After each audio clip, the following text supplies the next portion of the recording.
we mentioned that the ISMS, it is the information system management services. And we said that ISMS, it's a group of procedures, processes, standards, which it will help you to manage the your information and to protect it.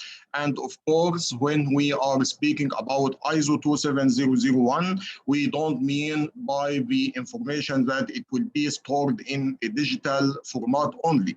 It can be in a form of a paper, it can be a form of spoken language, it can be a form of video, whatever the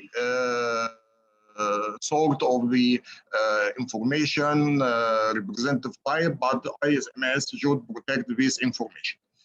And after that, we start to explain what is the ISO 27001.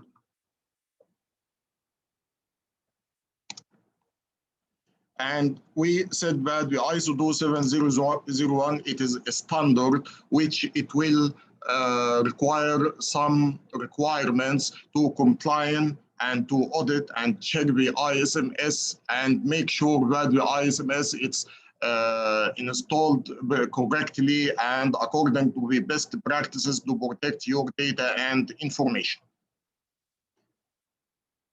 And we mentioned that the ISO, it consists of two components. The ISO 27001 consists of two components, and these components are the clauses and the Annex A. The clauses, they are the list of the requirements. Clauses, they are list of requirements which you have to comply with, then you will be able to be certified as ISO 27001. And in ISO 27001, we have 11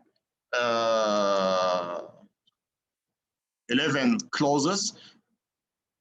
And these clauses are distributed as follows. From clause 1, clause 2, 1, 2, 0, 1, 2, 3, they are the clauses which explaining the standard itself.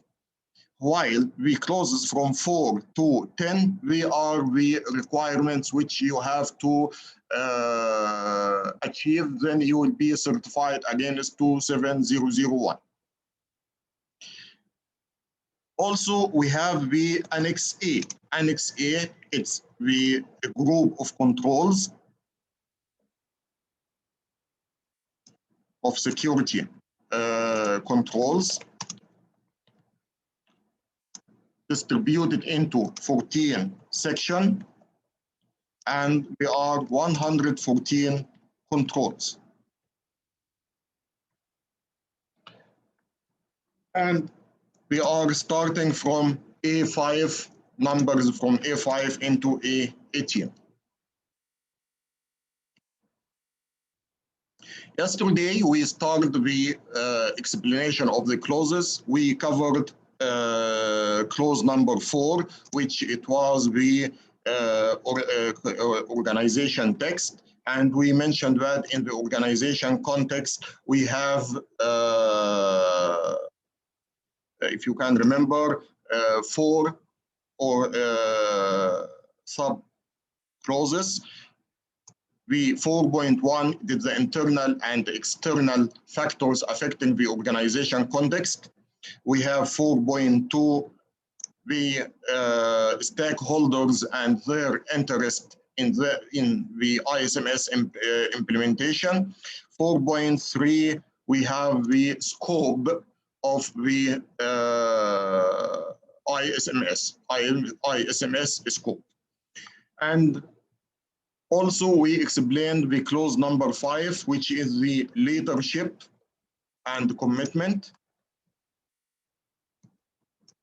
And we said that in leadership and commitment, we have we have 3 sub-clauses. 5.1, it is called the leadership. 5.2, the security policy, And 5.3, this is the security roles and responsibilities. And as you can see, all the three sub-clauses should be owned and developed by the management. Finally, we explained the planning, clause number 6, which is the planning. And mainly, we mentioned that the planning, it's based on the risk management and the activities to discover the risks and opportunities and how to mitigate the risks and exploit the opportunities for the benefits of the organization. We have 6.1 for the risks and opportunities and actions to deal with them. Then we have 6.2, the risk assessment methodology, risk assessment standard or process. Then 6.3 for the risk treatment process. We also explained very in detail the phases of the risk assessment, and we said that in the risk assessment we have multiple processes, and number one, it will be the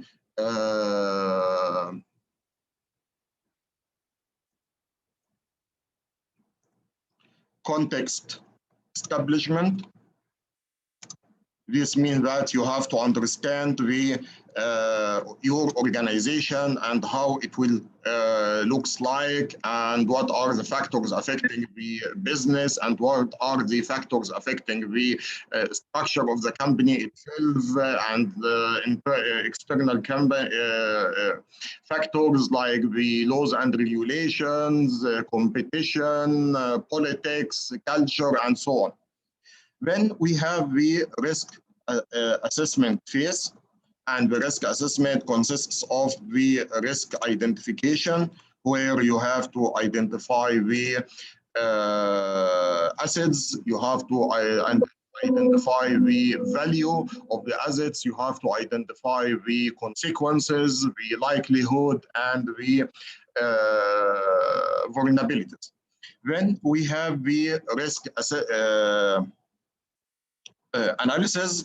The risk analysis, you have to define the risk level, where the risk level is equal to the consequences or the likelihood and its consequences and the likelihood, I mean.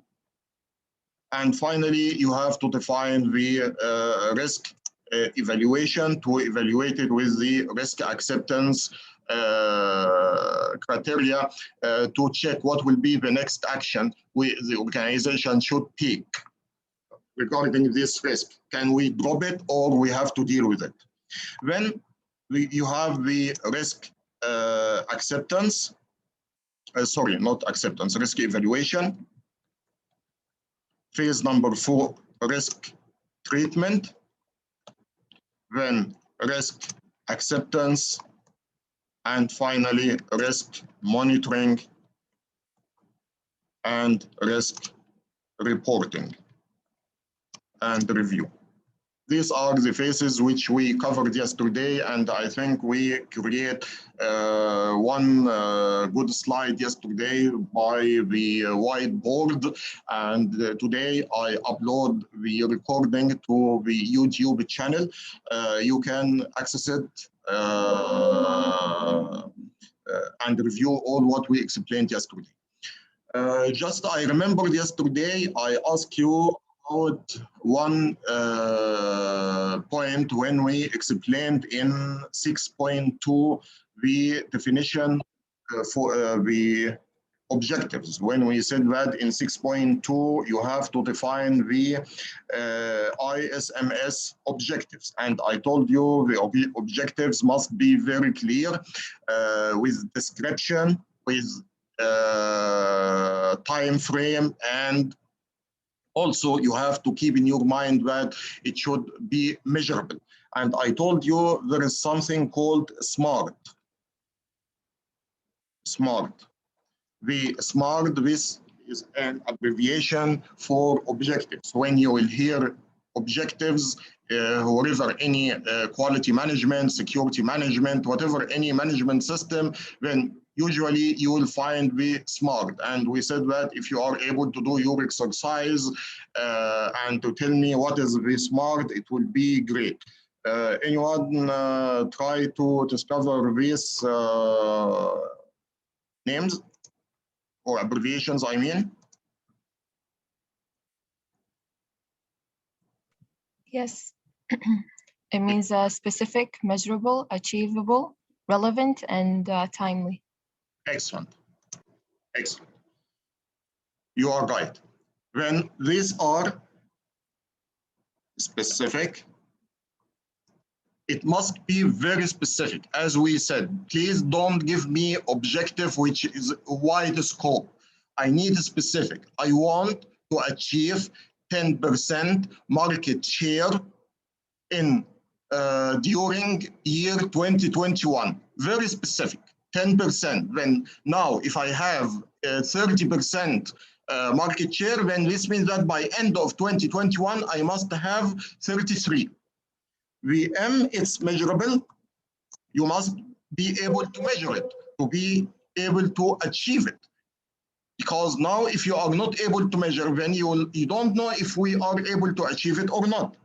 Attainable, it is something logic which I can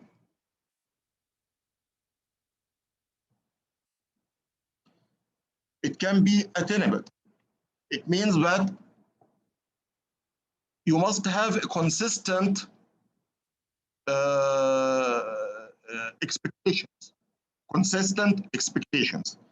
It must be relevant to the topic which you are speaking about, and finally, it must be time related.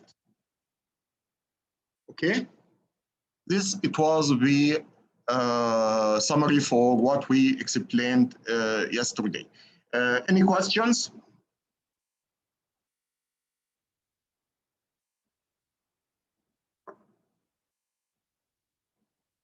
Okay. Okay, I think Dr. Naveed, he wrote the URL for the our group for the shorting. It will be over the WhatsApp. This group, please, if you are able to join to this group, we will postpone the communication through the WhatsApp group. I will also publish the training schedules and the free courses which we are arranged in the IT certificates. We will try to publish all the services and the training courses which we publish it in IT certificate, and also we will publish the information related to ISO 27001. And this group, it will be only for UBM students. This it will not remember. It will not be a group for IT certificates. So IT certificates, it will be a different group. If you want to be a member of it, I can give you later the URL for it. But this one, it will be only for you UBM students. Of course, there will be some special discounts and benefits for them as students. Okay. I have one question regarding the 6.2 clause. Sure. Part of writing the objectives is like defining an end date and a goal to achieve. Once that goal is already achieved, what is the specific point of that clause, or should it be continuously updated? It should be continuously updated. Why? Because as we mentioned, that the risk management and the ISO, it's a continual process. And when you achieve it, it does not mean that it's achieved for forever. For example, let's say that the ISO 27001 objective, one of the objectives that you want to improve the security posture of your organization, and you want to minimize the cost of security incidents. Then this means that you must be able to do this continuously. It's not a one-time job. Today, you may have some information about the incident on Excel sheet, and you are analyzing this information. But next year, you can approach with a new tool which it can collect the information and make auto-discover for some information. Year after, you can improve this by another hardware or maybe another software or whatever. When these objectives, it should the efforts go in a continual improvement process. Okay, thank you. You are most welcome. Okay, now we will go to our slide.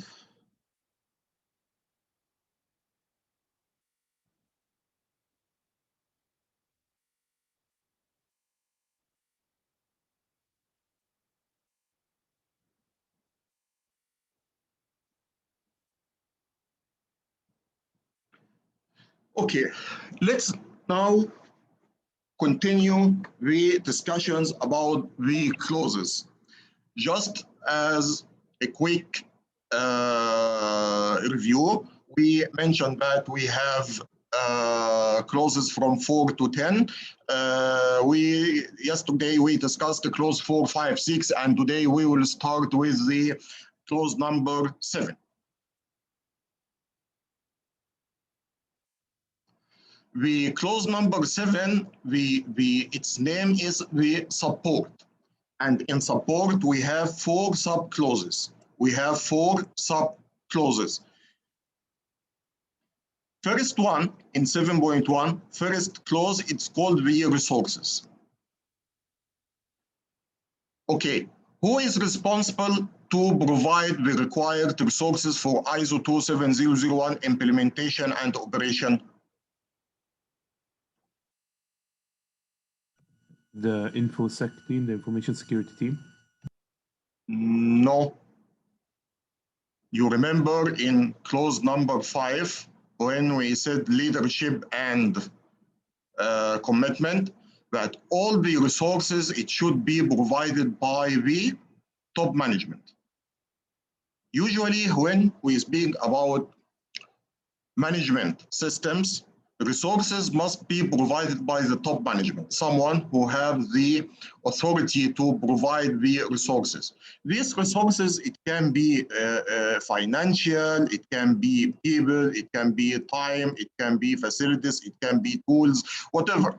Sometimes it may be a meeting room, as you will see in our example today or maybe tomorrow, that we need some transportation between different cities inside Saudi Arabia, between Riyadh, Jeddah, Dammam, and so on.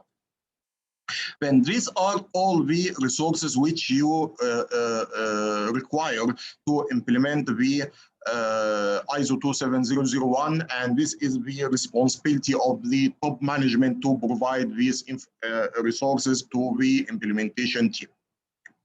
In clause number 2, this is very important because it will cover the competence. It will cover the competence. Before going further in this clause, let's understand what is the meaning of competence first. What is the meaning of the competence? Competence, this is the ability.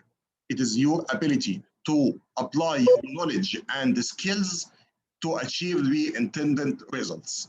What are our intended results? We want to implement ISO 27001 in our company. Great. Then I need some skills. What are these skills? I want some skills, for example, in writing policies, in writing procedures, in writing guidelines and principles. I need competence in the risk management. I need competence to choose the security controls. I want competence to understand security architecture and what is the best control which it can fit in my security infrastructure, and so on. Then we need a lot of competence here, which you have to take in our consideration. And this point is very important, and usually we prefer to follow a specific approach. What is this specific approach? First of all, we have to develop or understand what are the required competence which we needed for the ISO. For example, I need someone who understands policies and procedures, writer for policies and procedures. We need risk management skills. We need operations, security operations skills. We need internal audits. We need an auditor, for example. We need the security team who will install the controls and have good knowledge about the processes and the security devices and firewalls, IPS, VPN, whatever. Also, we need someone, or not someone, a representative from each department who understands in a proper way the business processes and activities. Then we are able to go through all these processes and understand the business requirements. Then we are able to provide the required ISMS implementation for the company. Okay, now this is step number one. This is step number one. Then step number one, what is it? To define what are the competence required. Then, what is the step number two? What do you think? Understanding the existing competence that is found in the organization. Excellent. Excellent. You have to understand what is the existing competence which you have it in your organization.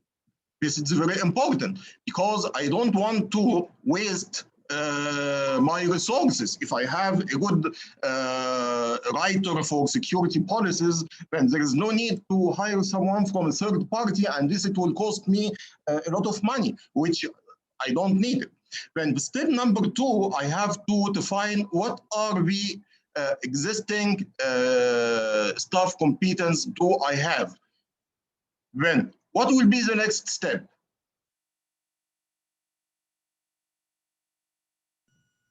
Train the company's existing staff to adhere to the expected competence needed? No, this it will be as the reaction. The next step, it will be the gap analysis. You have to make a gap analysis between what is required and what do you have. Then in this case, you have three options. Option number one, that you have an outstanding competence in your organization, then this means that you can depend upon your local staff to implement the ISO, or you may have medium or intermediate level of competence. Then this it will be okay, we can utilize it, but we will not be able to depend upon them 100% in the implementation. Then I may need a third-party consultancy to help the team in the implementation. And the last option, that we don't have any competence for ISO 27001 implementation in the organization, and I have to depend upon third party to make the implementation. This, it can be a third party, or you can say, okay, I will not utilize a third party, I will arrange training courses, for example. I don't, because when you make or when you request the courses, I mean quotations for the third party, you find that it will be very expensive. Then you find that after you make a cost benefit analysis, that if you develop the competence of your company, it will be cost effective and it will be better, because this it will consider it as a long-term investment.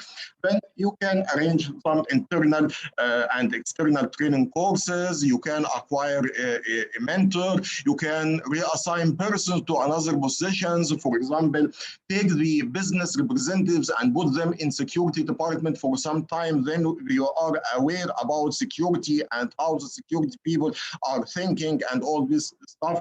And finally, of course, the technical technical certification. You can say, okay, I can send some of my employees into ISO 27001 implementation, and this it will be very helpful to understand the ISO, then we will be able to implement it in the organization.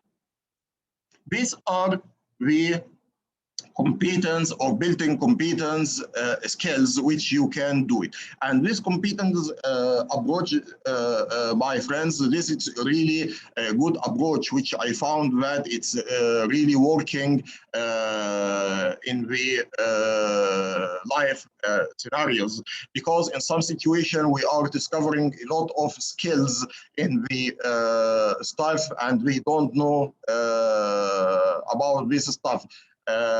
But if you make some questionnaire or you send an email that we are looking for these qualifications, if you are having any certification or if you are qualified in these things, then please let's know about these skills. This it will be very helpful for you.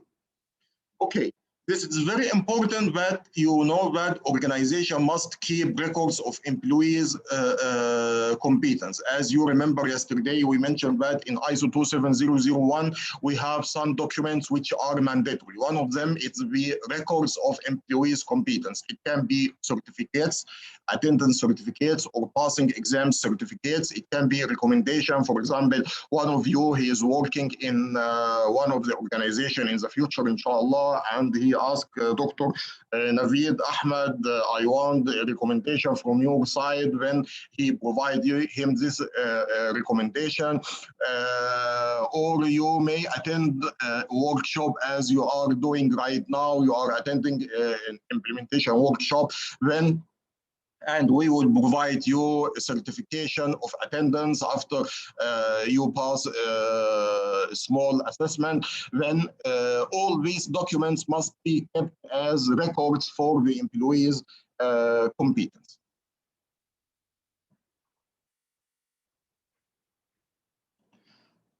Clause or subclause 7.3, which is the awareness.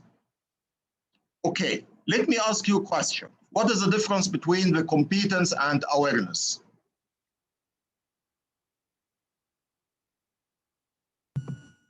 Competence is being an expertise or having hands-on skills of a parent thing, and awareness is having the knowledge of it or the hindsight of a specific ideology. Excellent. Yes, you are totally right. The competence of this, it will be the skills required to implement the ISO 27001 and operate it in your environment. And of course, this competence, it's not required for all the organization staff. It will be only required for the security team, the project management team, for the auditors, and so on. When they are specific persons which must have this competence, then they will be able to implement the ISO 27001 in their organization. But the awareness, this is very important, because the awareness, this you have to increase the understanding and awareness of the security and ISMS in your organization. Because as I told you yesterday, in some situation when we are going to companies and we start working with them, and we had a meeting with the management, then after that we have to work with the normal staff and to collect the information, to understand how it's going and how it's operating and all this stuff. We face really one of the main problems, that people, they are not cooperating with us. People, they are thinking that we are coming to make life difficult for them. We need papers, we need the forms, we need processes. Some people are saying, I am afraid to say good morning for my colleague who is sitting next to me, except if I have a process and he have to confirm that I told him good morning, then he have to reply good morning for me, and so on. This the wrong concept or perception of the security because we don't have the awareness. And the awareness is very important. You have to get the people and explain to them what is the ISMS, what is the ISO, what are the benefits which we will get when we implement the ISO. And the most important thing, my friends, the most important thing, again, I would say the most important thing, you have to explain to them what are their roles and responsibilities. But the most important thing here, explain to them what are the consequences if they don't perform these rules and consequence and responsibilities. I mean, now, if you are security, whatever, you are working in one organization and you know that your role is writing processes or not writing processes, because this it will be a competence.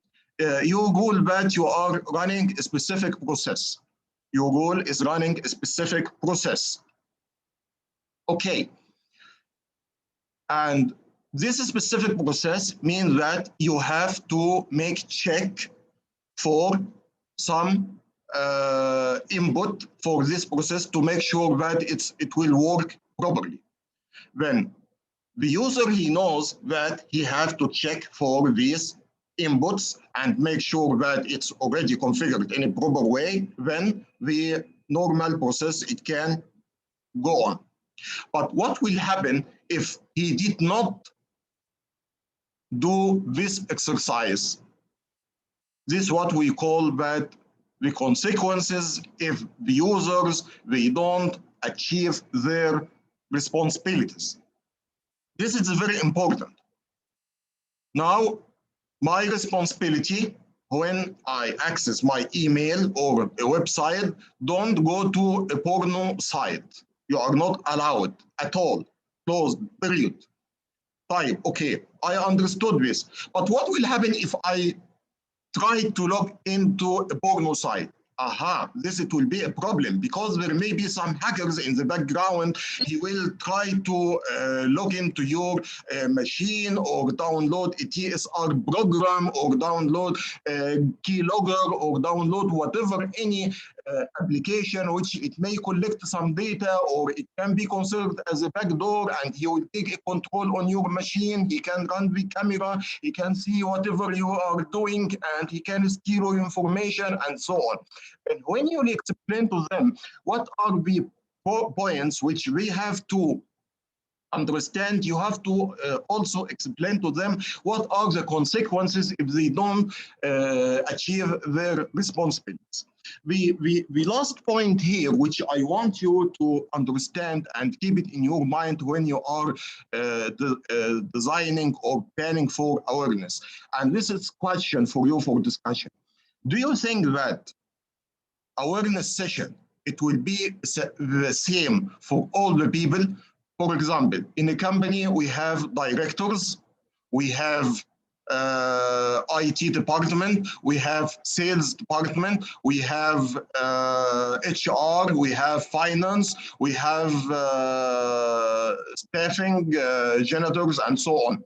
And we want to create an awareness session. What do you think? How many awareness session or awareness session contents do we require? Is it single awareness session and it should go for all this stuff or not? What do you think? I think there might be two, both of them. One is a general one and the other one is specific when we need it, not all the time. Okay, any other opinion? Can you repeat the question? The question.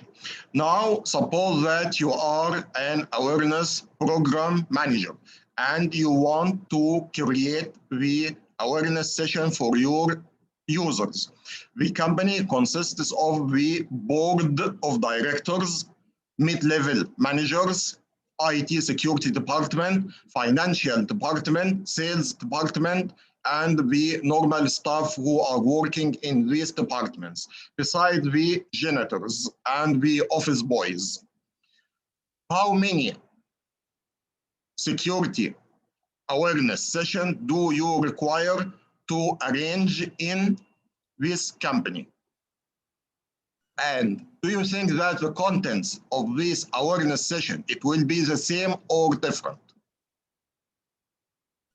I assume that should be at least one general awareness for all of the company to ensure the security, and then 3 other awareness sessions, one for management, one for regular staff, and one for the security team. Okay, any other opinion? Okay, good.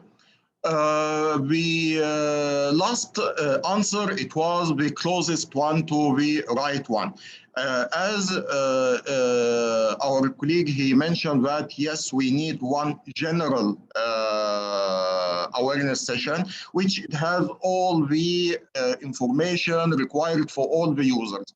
The email access, how to avoid the hackers, how to avoid the crackers, don't visit the websites which are not authorized by the company, all this stuff. Don't disable the antivirus on your machine. You have to update your machine regularly with the batches from the manufacturer and so on. Then we have to make a dedicated awareness session for each group. For example, when you will go to the management, what do you think? What is the most important thing you have to explain it to the director in their awareness session? What do you think? Now we are speaking about the board of directors. You explain to them the general awareness security. Excellent. Now you want to make a specific awareness security for them. What you have to explain to them in this? I think general access control and budgeting for the security team and the general budgeting and allowing them to get the necessary equipment to ensure security. Okay, it's a good point. What else?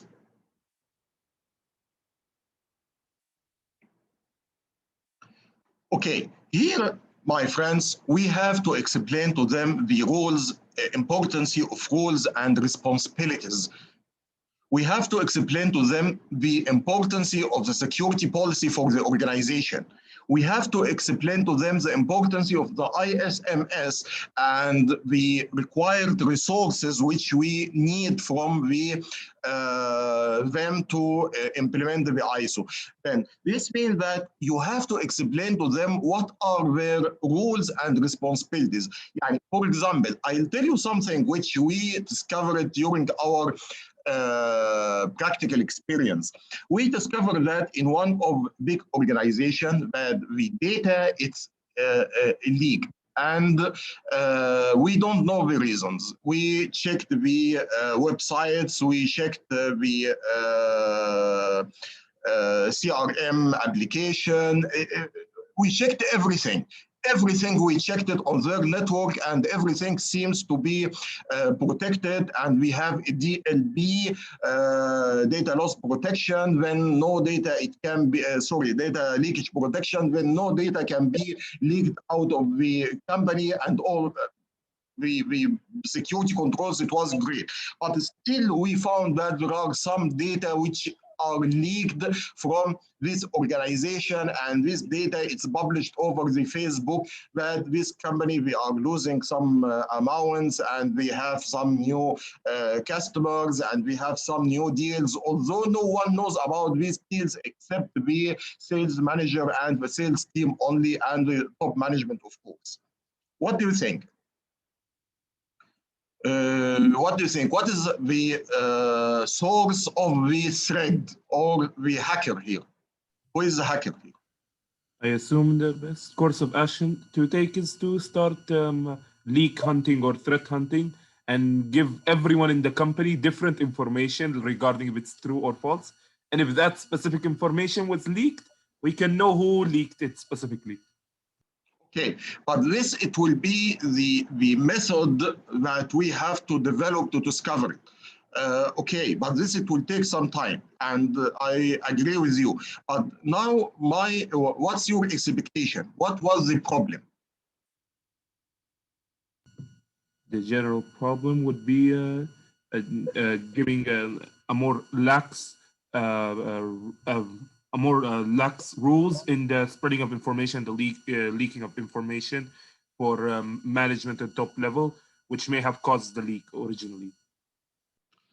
Unfortunately, the reason, it was very simple, and we discovered it by luck. يعني this, subhanallah, it was يعني توفيق from Allah subhanahu wa ta'ala. We discovered that in the sales department, we are printing reports, hard copy, to study it and to share the information with the sales manager during the daily meeting at 4 o'clock. And we discovered that we are taking these reports after we finishing the meeting, and we throw it in the basket. The janitor, he is coming, or the office boy, he is coming, collect all these papers from the baskets in the afternoon and throw it in the basket outside the company. Then this data, it will be in the street. Anyone, he can take this data. There are some attack called dumpster drive. This dumpster drive, this means that you are searching for data or important data about this organization in their baskets. It may be a paper, it may be whatever. He will collect these reports, read it, publish this information.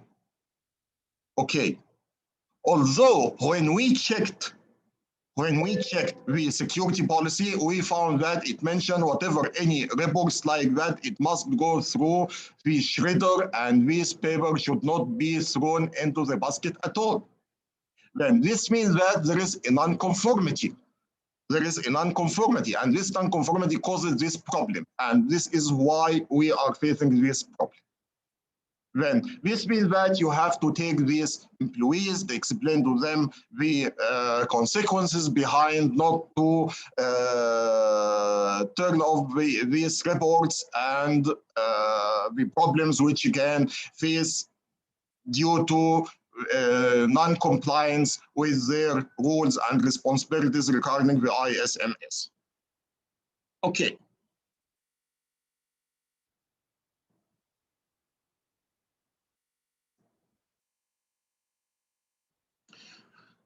Clause number 4, it will, or sub-clause number 4, it will be the communication. Communication, my friends, this is a backbone of success. Imagine world without communication. Just imagine world without communication. If we are not able to communicate together, then this means that there is no way to deal or work together. In any organization, when you will need communication, especially when you want to implement the ISMS, you must have something called communication program. Communication program. What is the communication program? The communication program, it will cover what the data should be communicated. What the data, it should be communicated. And who should communicate this data? There is an organization, and you want someone to be a representative from this organization, then he can communicate specific data for the stakeholders. It may be internal or external. Let's have an analogy here for IT certificates. Our company, the IT certificates. I want to make a communication plan with UBM, the University of France, Mokrin. Then, what the information should I communicate? The information, it can be the training courses our services, what are the IT security basics and concepts, video training courses published over the internet or Facebook or whatever social media, and the daily schedule, or I mean quarterly schedule for the training. These are the information which I have to communicate it to UBM. And who shall communicate? It may be the account manager. The account manager from IT certificate who is responsible for UBM, he should communicate this information to UBM. And who is the contact person who I have to communicate with him? It will be Dr. Naveed Ahmed. Dr. Naveed Ahmed, he will be our contact information, as happened today. Dr. Naveed, I want to create a WhatsApp group for UBM students, then we can share information with them. Okay, that's fine. Create the URL, send it to me. I send it to him, then he sent it to all of you through the chatting. Then now you can connect to the chat and you can log into the WhatsApp group. This is as a result of a communication process. Also, what is the communication method? The communication method, it can be through emails, it can through instant messaging, as happened today. Now you received the WhatsApp group URL through what? Do you receive it through email? No, you receive it through IM. Then what you have to go highlight it, you copy it and just click it in the IM, then you will be able to log in. It may be in some other situation, you may, for your company to make short meetings, you can distribute some emails, or you can distribute documents, whatever the method, but you have to be very clear. These are the methods. And also you have to define the frequency of this communication. Of course, frequency is very important because it's not logic to just communicate information to you every year. Every year, this means that it's not a communication. And also don't make my life a pain and you send me an email every day. Then you have to work very close with your stakeholders and define with them, okay, I will send you an email every week or every 2 weeks or every whatever the period which it will be suitable, and define who should be communicate with you through the communication process. Okay, the last clause in clause number 7, which is the support, is the documented information. Documented information, this is very important, gentlemen. And unfortunately, one of our practical experience in the field that we are as Arabs, unfortunately, I'm saying that we are as Arabs. Yani I worked in Saudi Arabia, I worked in UAE, I worked in Sudan, I worked in Egypt. Unfortunately, we have very bad documentation skills. We have a very bad documentation skills. Although documentation is very simple, as we will see through this course. You will find most of the people, when you will ask them about documentation, say, yes, of course, we have everything documented. Where? It's in my mind. Oh my God. Documented in your mind. Oh my God. This means that when we start to put all this information on a paper, you will find some points are not clear. You will find some points we need more investigation. You will find some points they are not right, and so on. Information documentation, it's very easy. We have 2 different types of document, or ISO, we classify the documents into 2 types of documents. These are considered as guidance, guidance information, like processes, like policies, procedures, guidelines, whatever, principles, whatever, and records. and records. What is the definition of records? It is evidence of performed activities or achieved results. Yani, for example, I am saying I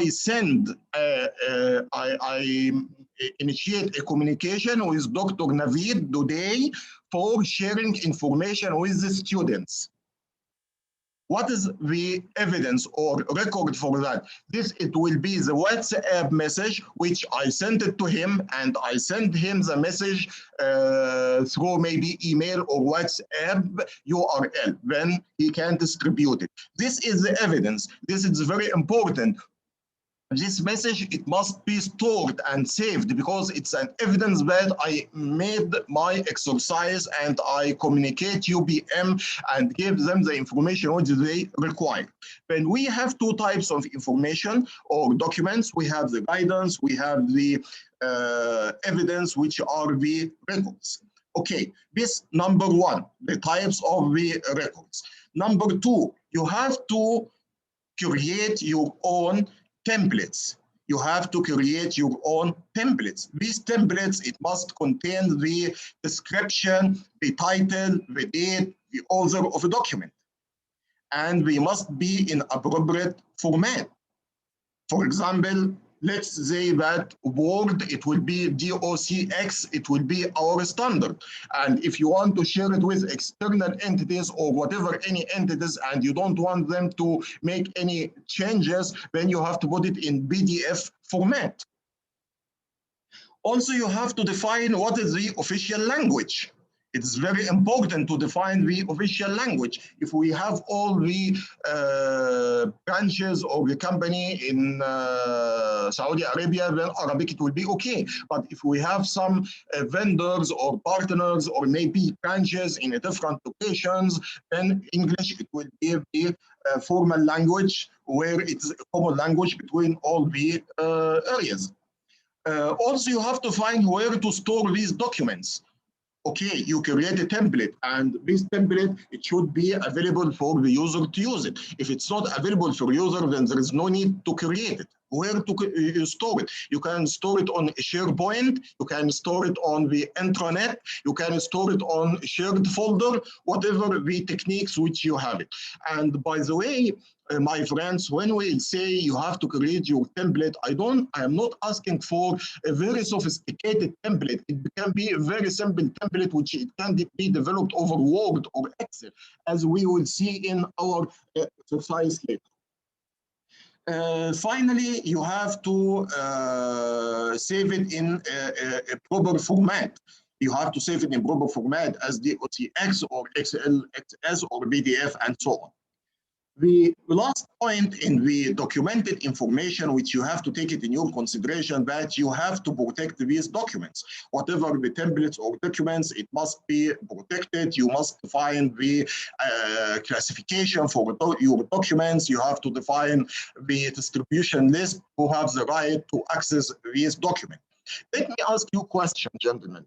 Who define the classification of the document? Who define the document classification? The administrator. Okay. Any other feedback? I think the standard, it is from the standard. Sorry? It is from the standard. It is written in the standard. Okay. Any other opinion? Okay. My friends, it's very important to understand in the security, if you are a security administrator, you are not responsible for the data. You are not the owner. Only person he is responsible for classifying the data is the data owner. Is the data owner. He may be business, he may be IT, he may be whatever. Standards, it will never touch the classification of owners and all this stuff, or it will tell you this data, it should be classified. But who will classify it as a standard? It must be the owner. Who is the owner? I create a document now. Yeah, for example, last week, Dr. Ahmed, he sent me the list of the names of the students who will attend the UBM training. Then, who is the owner of this list or document? Dr. Naveed. Dr. Naveed, you are right, because he is the one who created.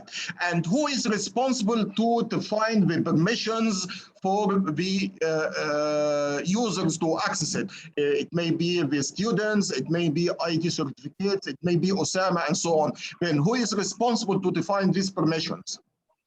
The administrator. No, Dr. Naveed. it's Dr. Naveed himself again. As we said, he is the owner and he is responsible to define these permissions for it. Keep in your mind, my friends, when we are speaking about data classification, this is the responsibility of the data owner. Responsibility of data owner. Okay, excellent. We finished the first phase in the BDCA cycle. We finished the 4 clauses. Clause number 4, the organization context. Clause number 5, leadership. Clause number 6 for the planning. And finally, clause number 7 for the resources or support, for support. Now, let's start with another. If you don't mind, I will not have the break right now. I will take it after 15 minutes. Then I will be able to pray al-Maghrib. Then we will continue. Then let's continue for additional 15 minutes. Then we will have our breaks. The clause number 8, which is called the operation. Clause number 8, it's called the operations. Clause number 8, which is the operations. Okay. Yesterday, I told you, my friends, that operations, it is the most important part in the security infrastructure. Why? Why do you think that operations is the most important part in the security infrastructure? It defines specifically the action that needed to be done to ensure the security. Okay. Also, without To know what to do? there is no benefit, because the main thing needs to happen is operations. Without, if you document and do everything without operations, there is no benefit from that. Okay. To follow the steps. Please. Follow the steps. Okay. What else? Can you repeat the question, please? We are to asking ensure the why outcomes. operations are very important factor in security infrastructure. Because sometimes it will identify how you secure the data and how you control it. Okay, excellent. I think all these answers are correct. Just let me give you a simple example, gentlemen. We are a solution provider working in the market. We went to company XYZ. They request us to build their security infrastructure. We performed risk management and we discovered all the assets, important assets, and we create the security controls. The project costs XYZ company 10 million riyals, Saudi riyals. Okay, that's fine.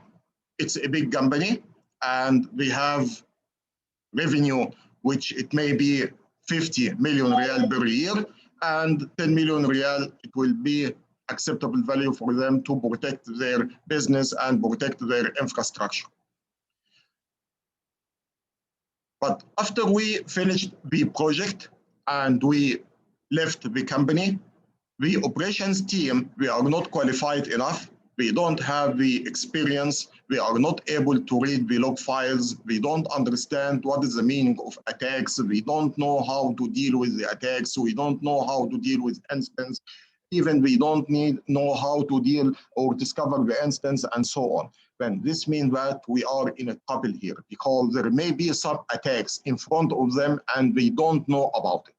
They don't know about it, and this it's happening. Really, it's happening. We discovered this a lot with big names. I am not saying normal companies. They are big names. You will go to the IT manager. He will tell you we are fully protected. We have firewalls. We have IPS. We have VPN. We have email. We have VPN SSL. Just to name it. A lot of devices, antivirus, anti-malware, so on, so on.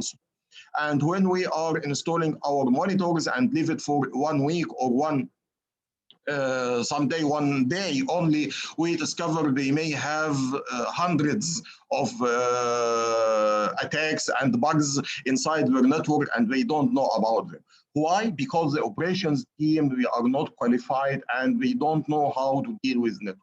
You may have a great solution, but without the operations to be able to monitor these logs and understand the attacks and know what exactly we should do, then it does not mean anything at all. I am not saying that you must have all the operations team do the same the exercise, but they can utilize some outsourced services.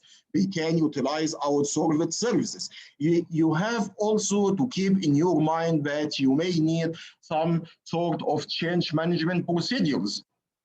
You may need some change management procedure. Change management procedure is very important, gentlemen. It's very important for operations team.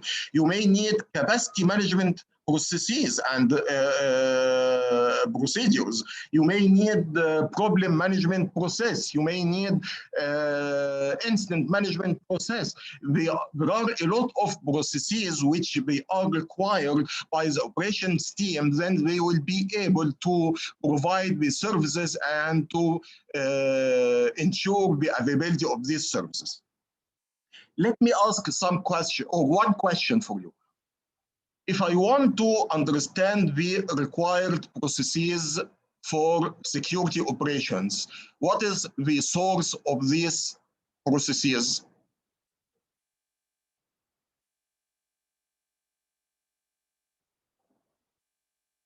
I think understanding the current environment of attacks and the current expected attacks should clue you on the needed processes and operations for a company. Okay, you are right, but this will not cover the processes. Now you are covering the security. Okay, that's great. We have to discover the security and understand it. But as we mentioned, we may need some change management processes, capacity management processes, problem management processes, incident management processes, availability processes. This, gentlemen, the information which you will get it from the ITIL. This is the information which you will get it from ITIL. And this is the point which, again, I want you, my friends, to understand here. This is very important. And this is the message which I want to develop or to propose to you. Please, when you are working with the ISO or ITIL or whatever, don't work or don't deal with each of them as independent process. No, all of them are working together. I can work with the ISO 27001, but at the same time, I tell you, it's very important to understand the ITIL and have the ITIL foundation course, at least the foundation course, to understand what are the processes required for the operations. You must know the change management operations. You must know the capacity management processes, problem management processes, availability processes, business continuity, disaster recovery processes, and all this stuff. And this is the rule which you have to understand in the operations. Okay? We are still in clause number 8. We discussed the operations in 8.1. 8.2, it is the security risk assessment. And in 8.3, security risk treatment. Let me ask you a question, because I am a little bit confused here. We covered this information security risk treatment and risk management in clause number 6 as 6.1, 6.2, then why we are repeated again in clause number 8? Although the clause number 6, it's in the plan phase, and clause number 8, it's in the do phase. We are two different phases. Then why the risk treatment and risk assessment, they are repeated in the two clauses 6 and 8 in the two phases, plan and do. What's your opinion? I believe in mentioned in clause 6 risk treatment, it's talking about preparing and defining the risk treatment. But in plan 8, it's the actual procedures and the actual needed steps to be taken when starting a risk treatment. Perfect. Perfect. This is excellent answer. Perfect. Okay. This for security risk treatment. What about for security risk management? Why do we need, again, a security risk assessment? As Mohammed, he mentioned now, okay, we, in the phase number 6, we developed the risk treatment plan. Great. We develop it and we defined what will be the actions required, and we need to be implemented in clause number 8 or in the do phase. Whatever we planned, we have to implement. Excellent. But why the security risk assessment, it appeared again in clause number 8 in the do phase? Maybe because when the incident happened already, some things are changing. So we cannot rely on just documentation or the old assessment. We need a new assessment for the new factors, we can say. Perfect. Excellent. I think you are ready, my friends, for passing the ISO exam. There is no need to continue the workshop. You can go and apply for the exam directly. Thank you. Thank you. Perfect. This is the right answer. Do you remember when I told you that we have something called PDCA, Plan to Check Act, and this is a continuous step? Okay, in the plan, we did the risk assessment. We have the risk management, but the risk management, it is not only one step in the planning, but this is a continuous step, it's continual improvement step, and this step, it should be done in the operations. And because of that, when we are saying risk assessment, or sorry, risk management, it's effective for organization. What is the definition of the effectiveness of risk management for organization? The definition here that the risk management, it will be a part of the organization processes, will be a part of the organization daily operations. Then whatever anything you need it have to go first to the risk assessment or risk management.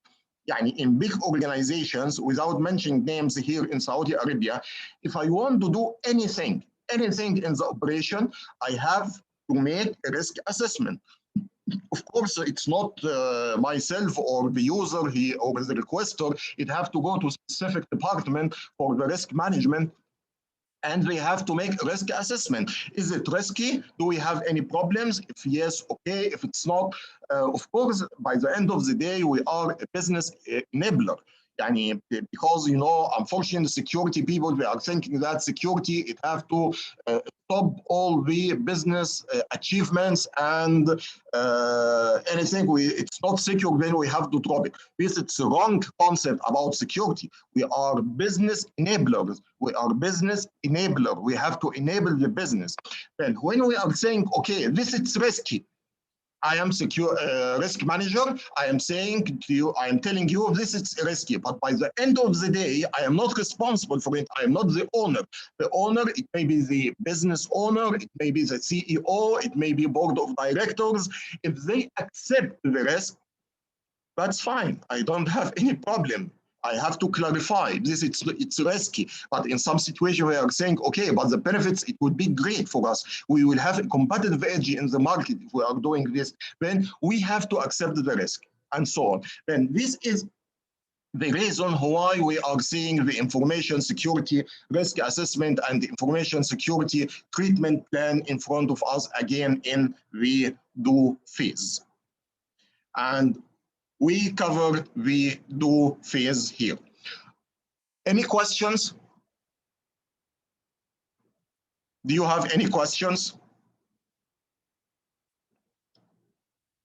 You don't have any questions because I am a good instructor and I am able to explain it in a well way, or because you are sleeping? No, Dr. You. That was the first choice. Okay, then there are some of you be answering, when I can consider that still not the 29 attendees or participants we are sleeping, some of them only.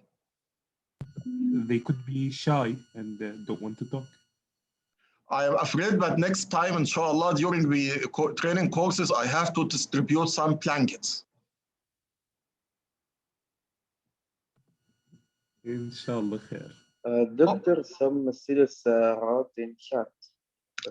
Please, can you raise your voice? I cannot able to hear you.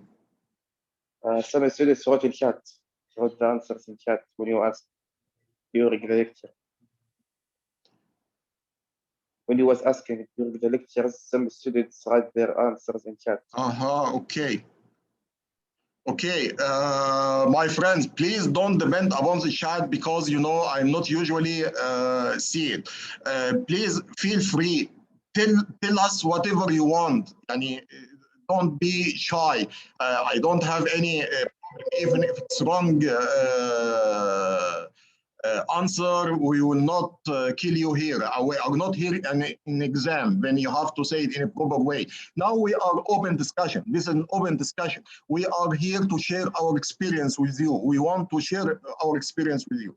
Anyway, I will try to keep an eye on the chat also as well. Okay, the clause number 9, it will be the check. Doctor, sorry, but I think the break time come. Sorry? I think the break time come, Doctor. I cannot hear you, Muayyad. I said I think the break time come now. You said after 15 minutes, and I think now. Break time? Okay, because let me check Maghrib here, because I don't want to have, because we were planning to have this course in 5 days, but with our rate, I am afraid that we have to extend it for 1 more week. I don't have any problem because I'm really happy and interesting, because I can see a lot of you we are interacting with me, and this is what I am looking for. Maghrib, it's after 10 minutes in Eastern Province. Can I ask you to give me, continue only for 10 minutes, then we can have 15 minutes break instead of 10? Okay. Sounds like a good deal. After half an hour from that, we will have break time here in Saudi Arabia. Okay, great. Let's have only 10 minutes for our prayer. Then I will give you another 10 minutes for your prayer in Medina. Okay? Okay. Okay, great. The clause number 9, this it's called the performance evaluation. This is very important because you remember now we are in check phase. We are in check phase. We have 3 sub-clauses in performance evaluation. In performance evaluation, we have 9.1, which is the monitoring, measurement, and analysis and evaluation. There are some definitions which I want you to be familiar with. When we are saying monitoring, this is a process of observing and reviewing. And of course, all of us know monitoring.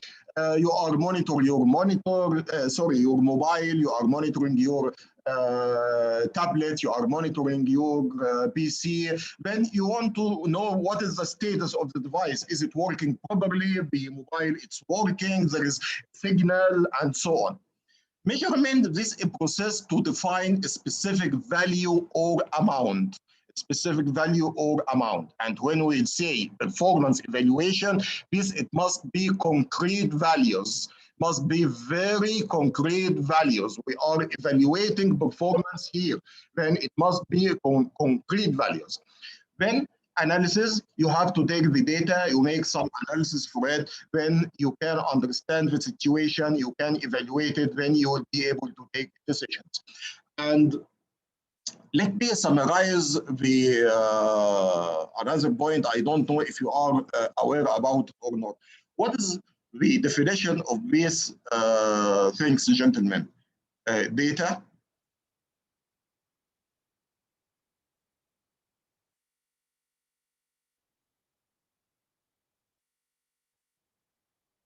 information,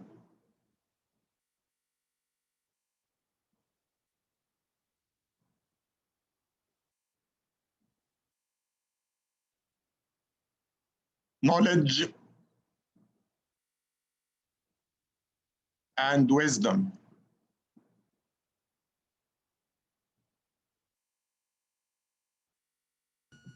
Tell me, what is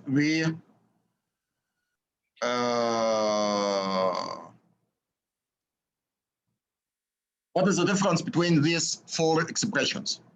Because these four expressions, very simply, it will summarize what we are telling now. Yani from my experience, after I studied the ISO 27001, I found that the clause number 9, it can be summarized very easily by these four expressions, as we will see later in the next few lines in the slides. Do you know what is the difference between these four expressions? Data, which is plural of datum, is any general set of ideas that may not be related to each other. Information is a set of specified ideas related to each other on a specific topic. Knowledge is knowledge is having a lot of information on a specific idea, and wisdom is having hindsight to complete incomplete information using knowledge from past events. Do you think that's the relation between these four expressions? Yes. Yes. Yes, doctor. I think they depend on each other. How? We have to get the data. They're going from top to bottom. Start from data to wisdom. You cannot achieve wisdom without starting from the start, from data. Okay. Data plus processing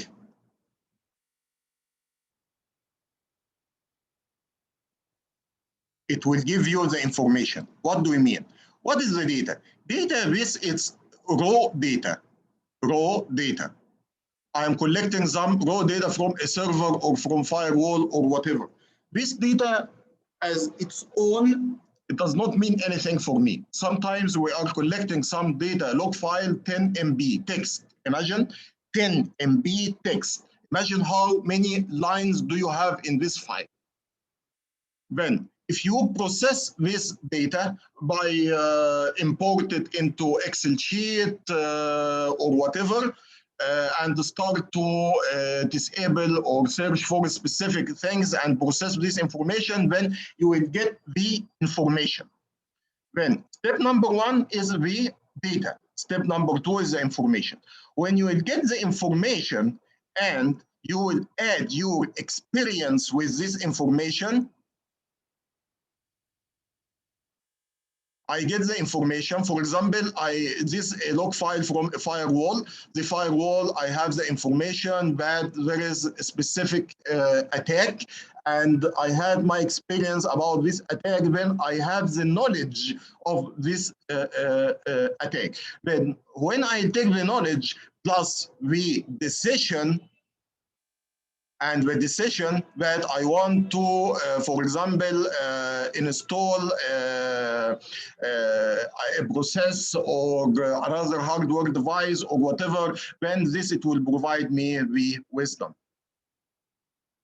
If you will go through these definitions and what we explained here. Monitoring represents what? The data. Measurement, we can say the information. Analysis, it will be the knowledge, and the evaluation, finally, it will be the wisdom. And as we can see here, that